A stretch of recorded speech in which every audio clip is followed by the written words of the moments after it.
For me, reading Night was quite an experience. It was unnerving, unimaginable, and unbearable, which is exactly why I needed to read it. To remind myself that acts of suffering and human injustice is unacceptable and is a lasting scar on humanity's conscience. Also, when I finished Night, I felt really hollow inside. There was no sense of resolution because, of course, human suffering is still going on, and there will not be a resolution until we start to take action and inform our future generations of the Holocaust and these other events. A quote that I really liked in Elie Wiesel's Night was, "I told him that I did not believe that they could burn people in our age, that humanity would never tolerate it."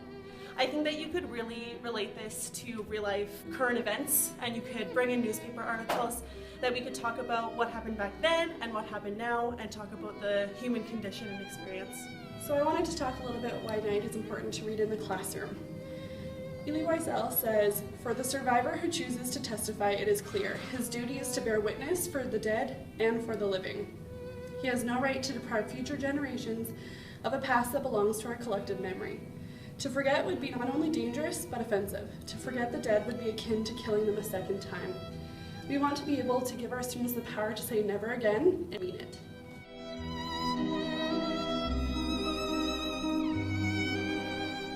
Quote from the book Thief was, "Like most misery, it started with apparent happiness."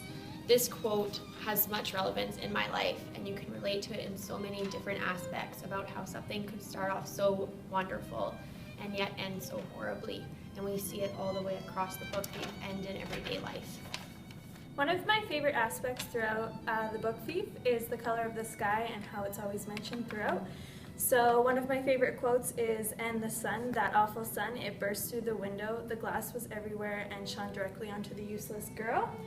And I think Death uses, or the narrator uses, the color of the sky to kind of distract him from the terrible job he does, and it kind of gives another dimension to Death, that it's not all dark and gloomy.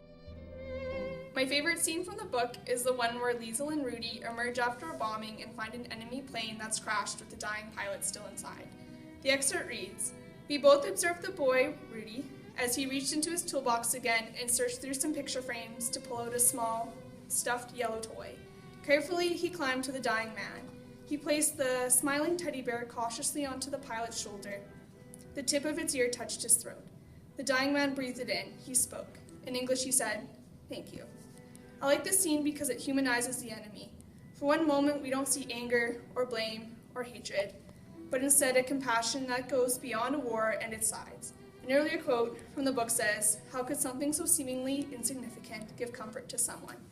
But I think a small act of kindness is more powerful than we think.